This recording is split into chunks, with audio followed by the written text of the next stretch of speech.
Welcome back नाज़रीन। नाज़रीन जी आफ्ताब जहांगीर साहब गालबोल जो सिलसिला जारी है। आफ्ताब साहब सां मुख्तलिफ़ जो सियासी मामला उन ते गालबोल कईसी। पार्लियामेंट जो मुश्तरका इजलास छो मुलतवी थियो कुछ इन मामले ते गालबोल कंदासीं। सर, वफाकी वज़रा आप समेत तमाम तर जो हैं लीडरान हैं PTI के, वो तो कहते हैं कि मुशावरत का सिलसिला जारी रहेगा, इसलिए पार्लियामेंट का मुश्तरका इजलास मुलतवी किया ताकि बाहमी मफाहमत से कोई पॉलिसी लाए, कानून साजी मंजूर हो। लेकिन आपको नहीं लगता कि आपके चेयरमैन, आपके वज़ीर आज़म, आपके रहनुमा इमरान खान अपोजिशन के साथ बैठना गवारा नहीं करते, तो वहाँ पे ये वाला जवाब पैदा करके इजलास मुलतवी करना, आपको तवक्को है कि पार्लियामेंट में इस तरह की मुशावरत के बाद अपोजिशन राज़ी हो जाएगी आपकी बातों पे? अच्छा देखें, सही जो बात है कि एक तो ये कि मुशावरत होनी चाहिए थी, और ये मुशावरत हमें अपोजिशन से ज़्यादा अपने लोगों से करनी चाहिए थी। मगर मैं हैरान होता हूँ कि IT की मिनिस्ट्री जो है वो पहले दिन से MQM पाकिस्तान के पास है। खालिद मकबूल सिद्दीकी थे, अब अमीनुल हक साहब, और इसी तरह हमारे जो दूसरे दोस्त हैं। और ये 1.5 साल से चल रहा था कि जी इलेक्ट्रॉनिक मशीनरी के हवाले से बेशुमार दफ़ा इसकी डेमोन्स्ट्रेशन हुई, पार्लियामेंट के अंदर भी हुई, मगर हर जगह हुई, और मेरे साथ MQM के लोग भी शरीक हुए उसके अंदर, हम देख भी रहते, हमने उस पर वो भी तो। और हर मंगल को कैबिनेट की मीटिंग होती है, बिल्कुल, तो क्यों नहीं उस मीटिंग के अंदर या उस 6 महीने पहले या 2 महीने पहले या 3 महीने पहले या 1 हफ्ता पहले या 15 दिन पहले मीडिया पे ही सही या पार्लियामेंट के अंदर ही सही इस पर गुफ्तगू क्यों नहीं की उन्होंने? जब क्रिप्टो करेंसी के ऊपर बात कर सकते हैं कि जो पूरा के पूरा डिजिटल है, क्रिप्टो करेंसी आपको मालूम है कि उसका कोई वजूद नहीं है, वो एक लैपटॉप के अंदर है, हाँ, एक मोबाइल के अंदर है, वो उस पर जो है दुनिया जो है अरबों रुपए का वो इन्वेस्टमेंट कर रही है। MQM ने क्रिप्टो करेंसी पे बात की, अपने ज़ाहिर ख्याल नहीं किया, जिस पे आज एतराज जी जी, मैं यही कहना चाह रहा हूँ कि क्रिप्टो करेंसी के ऊपर तो गुफ्तगू, दिल में खोट है उनके। नहीं, दिल में खोट नहीं है। मैं आपको एक चीज़ बताऊं, ये बड़ी बदकिस्मती है, मैं ऑनेस्टली बात कर रहा हूँ कि हम, चाहे मैं हूँ चाहे कोई भी हो, हम वक्त के ऊपर जो है ना कोशिश करते हैं कि कुछ हासिल करने की। अच्छा, आप उसको जो भी अल्फाज दे दें, कि हालांकि मेरी नेचर ये, जैसे अभी ऑफ द रिकॉर्ड आपने पूछा था एक बात, तो मैंने कहा था कि मैं शायद आखिरी बंदा हूँगा जो PTI के से बाहर जाएगा, इसलिए कि मेरी उसमें बेवफाई नहीं है, मैं जो अहद करता हूँ उसको पूरा करना। कहीं आप ये तो नहीं कहना चाह रहे जो पाबंदी वाली तंजीमों पे पाबंदी हटा ली गई, तो MQM भी कोई इस तरह का इज़हार ख्याल करना चाह रही है? देखिए, इसके आड़ के पीछे फॉर एग्जांपल कि अगर वो ये डिमांड करे तो खुल के करे। एक मिसाल, खालिद मकबूल ने तो स्टेटमेंट एक दी थी ना सरसरी। सर देखिए, मैं आपको बताऊं, लेकिन आपको खुद कराची के हालात का पता है कि कराची किस हालात से गुजरा, सिंध किस हालात से गुजरा। अब सिंध या कराची या पाकिस्तान का कोई और शहर या सूबा उस हालात का मुतहम्मिल नहीं हो सकता दोबारा।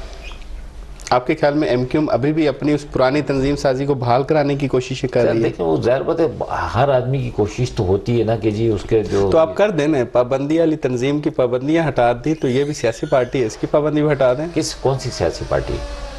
TLP वालों का भी आपने कर दिया, तो MQM लंदन का मामला वो उठाना चाह रहे हैं, तो वो भी हटा दें। नहीं, ऐसे नहीं होता, दूसरी तंजीमें भी कह रही हैं। तो TLP जो है, देखिए मैं एक बात बताऊं, TLP की सूरत हाल बिल्कुल डिफरेंट है, और TLP को तो अभी MQM को तो 30 साल दिए थे हमने, तो ये तो बेचारे जो हैं रिसालत के नाम पर और हजूर की शान के लिए ये निकलते हैं। अगर आज इनके पास से लब्बैक या रसूल अल्लाह का नारा हटा दिया जाए, तो मैं आपके सामने, मैं भी यहाँ मौजूद हूँ, कि मैं देखूँगा कि कितने लोग निकलते हैं, क्योंकि जिस पे मेरे माँ बाप कुर्बान, मेरी औलादें कुर्बान हैं, जो वजूद सबब वजूद कायनात है, उसकी शान में कोई भी आदमी, मैं आप कोई भी आदमी गुस्ताखी तो सोच, मेरे मुंह में खाक सोच भी नहीं सकता। बिल्कुल, तो वो तो एक अलग चीज़ है ना, लेकिन ये कि ये जो है ये एक बिल्कुल एक अलग चीज़ है। इनका नारा डिफरेंट था, उनका नारा डिफरेंट है, उनका तो उनकी वो बात कुछ और करते हैं, ये बात कुछ और करते थे लंदन वाले। तो इन्होंने खुद देखिए, हमने नहीं, हमने तो इन्होंने अपने आप को खुद डिसऑन किया था उस पार्टी के साथ। ये फारूक साहब अगर अभी ऑन करना चाह रहे हैं तो उनकी तो नहीं, वो ऑन करना चाह रहे हैं तो वो ऑन तो सभी हैं। ऐसे करना चाह रहे हैं? पता नहीं, मुझे नहीं पता, और करना चाह रहे हैं उनका, वो जब करेंगे तब देखेंगे। वैसे एक चीज नहीं समझ आ रही कि हुकूमत जब चाहती है, हुकूमत चाहती है कि ये पाबंदी वाली तंजीम है, इसका नाम भी ना लिया जाए, हमारे मीडिया को कहती है तो हम नाम भी नहीं लेते। हुकूमत चाहती है तो उनके साथ मुज़ाकरात कर लेती है, हुकूमत चाहती है टीएलपी के साथ, हुकूमत चाहती है तो मुआहदे कर लेती है। मकसद कहने का कि क्या आप नहीं समझते अभाम का शिकार है हुकूमत? हुकूमत अभाम का शिकार है? अभाम का शिकार नहीं, रियासत का काम क्या है? रियासत का काम ये है कि वो बातचीत भी करेगी, वो चीज़ों को ख़त्म करने की कोशिश भी करेगी, वो लोगों के लिए आसानियाँ भी पैदा उसके साथ मुज़ाकरात करिए जिसके बारे में कहा था कि दुश्मन ममालिक से फंडिंग हो रही है, आज उनके साथ मुज़ाकरात कर रहे हैं। आपके बकौल, आपका मेरे बकौल नहीं है, पीटीआई के उन्होंने कहा। देखिए, मैं आपको एक बात बताऊं कि एक अभी जो बातचीत चल रही थी, हो सकता है कि जिस कोई इन्फॉर्मेशन ऐसी हो कि जो समझते होगा हुकूमत ने जब तहकीक की हो या कुछ, कि जी ये इन्फॉर्मेशन जो थी किसी के पास भी कि जी इंडिया के साथ या किसी और से फंडिंग हो रही है, ये गलत है। तो ये मतलब, लेकिन बाज़ जगह पे तो आपको पता है कि पूरा आपको पता है सिस्टम चल रहा था, नेटवर्क चल रहा था, आप ही लोग चलाते थे कि ये खबरें और सब कुछ सबको पता था। तो वो उनका और इनको कंपेयर ना करें। ऐसी बहुत सारी चीज़ें हैं जिनको आप कंपेयर नहीं कर सकते। लेकिन ये कि अगर ये मैं तो फिर ये कहूँगा कि जो भी आदमी अगर उसने सियासत करनी है तो वो सियासत करे, अगर उसने दीन का काम करना है तो वो दीन का काम करे, लेकिन के दीन के नाम से कलिबादा ओढ़ कर सियासत करना। मुश्किल टास्क है वैसे अपोजिशन, खास तौर पे अपोजिशन को मनाना तो चलो नामुमकिन है, इत्तेहादी पार्टियों को मनाना मुश्किल है क्या? अभी कोई मुश्किल नहीं है, लेकिन मैं ये समझता हूँ कि इत्तेहादी पार्टियों को भी सोचना चाहिए। फॉर एग्जाम्पल अगर आप काफ लीग की बात करते हैं तो उससे पंजाब में इस वक्त हुकूमत किसकी है, स्पीकर कौन है, मिनिस्टर कौन है, सब कुछ तो है। फिर जब आपके पास मिनिस्ट्रियाँ भी मौजूद हैं, आप स्पीकर भी हैं, आपके पास आपकी मर्जी से ट्रांसफ़र पोस्टिंगें भी होती हैं, आपकी मर्जी से सब कुछ होता है, तो फिर आपको क्या एतराज़? चीमा साहब कह रहे हैं, जो हाउसिंग के वजीर हैं काफ लीग के, वो तो कह रहे हैं हम तो बिल्कुल साइड पे, हमें तो पूछा ही नहीं पता कि जी मुझे तो 15 करोड़ का फंड मिला है, अगले को 15 अरब रुपए का फंड मिले, तो फ़र्क है कि नहीं है? तो उनको मिला है फंड सर, बगैर पूरे पंजाब में लोगों को फंड मिले, लोगों को बड़े बड़े फंड मिले हैं, लोग अगर काम कर रहे हैं, वो पता नहीं वसाइल बहुत ज़्यादा थे या क्या था।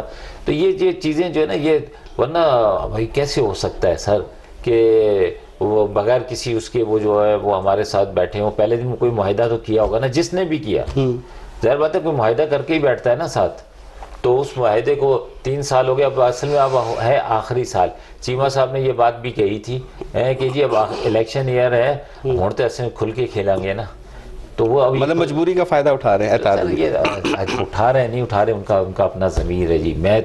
मैं इस नेचर का आदमी ही नहीं हूँ कि जी मुश्किल वक्त में या कि ऐसे वक्त के ऊपर कि जी कि लास्ट मोमेंट्स चल रहे हों और मैं चाहूँ कि जी उससे एडवांटेज उठाना कोशिश करूँ, तो ये मुनासिब। अच्छा, सिंध के हवाले से अगर थोड़ी सी बात करें, लॉ एंड ऑर्डर के वाक़यात, नाज़िम जोकी साहब का जो कत्ल था उसके हवाले से MPs की गिरफ्तारी का अमल, और उसके अलावा भी एक और 2 वाक़यात हुए हैं। इससे पहले भी उमेर बाब चांडियो जो अपने केस के लिए कर रही है, उनके साथ मामला भी ये चला। लॉ एंड ऑर्डर के हवाले से पॉइंट स्कोरिंग तो की जाती है, साफ़ी भी तो है ना अजीज़ मेहमद जी, वो साफ़ी, पर एक इसमें इन्वॉल्वमेंट जो है वो उसमें ज़ाहिर बात है सियासतदानों की बताई, उसमें पॉइंट स्कोरिंग जी बिल्कुल। तो सियासी जो पॉइंट स्कोरिंग की जाती है तहरीक इंसाफ की जानिब से, इस तरह के बयानबाज किए जाते हैं, तो आप नहीं समझते कि इसके अलावा भी साहिवाल वाक़या, उसामा सत्ती वाक़या, इस तरह के जो लॉ एंड ऑर्डर के इशूज़ हुए हैं, तो इन सबको मिला जुला के कोई हिकमत अमली तय की जाए ताकि इस तरह के वाक़यात की रोकथाम हो सके, बजाय कि सियासी पॉइंट स्कोरिंग को हट के? बिल्कुल सियासी पॉइंट स्कोरिंग नहीं होनी चाहिए, और ख़ास तौर पे किसी की ज़िंदगी के ऊपर तो बिल्कुल नहीं होनी चाहिए, चाहे वो पंजाब में हो,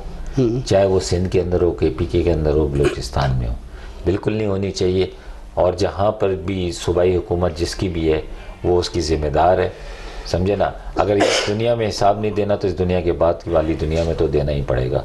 और सबसे ज़्यादा जवाबदेह जो है वो हुक्मरान लोग होते हैं, जिनके पास ताकत होती है, जिसके पास हुकूमत होती है, वो सबसे ज़्यादा जवाबदेह होंगे। सही, आपसे ब्रेक लेते, ब्रेक के बाद दोबारा नाज़रीन ब्रेक का वो बेराजत नाज़रीन।